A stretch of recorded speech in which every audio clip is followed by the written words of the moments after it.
I'll share with you a real life story that happened at our time. A man who went to the work in the Gulf countries and Emirates for years, 20 years. Very poor to begin with, he became wealthy. His father was a very righteous man. He used to be the imam. This is a real life story, it's not a sci-fi. So the man, after accumulating all his wealth, he sent to his father, "My father, I want to get married. A lot of the years passed by without getting married. Now it's the time. And I want you to choose a wife for me. And I want you to go ahead and put the marriage contract together. And I want to go into the actual marriage. The wedding day, I want it to be the day that I arrive, and I don't want to see her." This is how much trust this man, this young man, had in his father. Of course, a righteous man knows that the Prophet ﷺ said a woman is asked in marriage for 4 reasons: wealth, beauty, lineage, and the deen. You better go for the deen. He'd chosen a quality religious woman, wife for his son, but yet her physical appearance was not the best. The son arrives to Egypt. At the airport, he's picked up and he is taken to his wife, who was wearing a veil, and then basically he got into the room with her alone. As soon as she unveiled herself, he became shocked. He became shocked. "This is the wife that my father chose for me? She's not beautiful. She's not beautiful." He became so depressed. Here I am coming after all these years, so excited, so excited. He became so depressed. So he slept. Towards the last third of the night, the wife, who understood the reaction of the husband, she tried to wake him up. He refused. She tried again. He refused. And then she sprinkled water on him to wake him up. So he waked up, and she spoke to him, and she said, "I know how much disappointed you are, and I understand I'm not beautiful. But you know what? I wished to get married for one reason.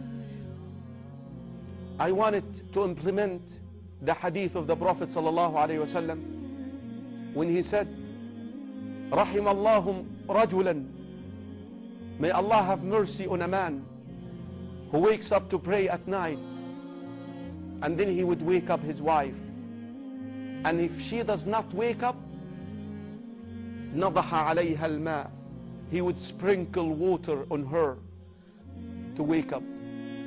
And this is the segment that she wanted to implement. وَرَحِمَ اللَّهُ امْرَأَةً, a wife, and may Allah subhanahu wa ta'ala have mercy on a woman, grant his mercy to a wife who wakes up to pray tahajjud at night, and she wakes her husband up to pray with her, and if he does not wake up, she sprinkles water in him. Wallahi, I'm so grateful to you that you granted me that wish.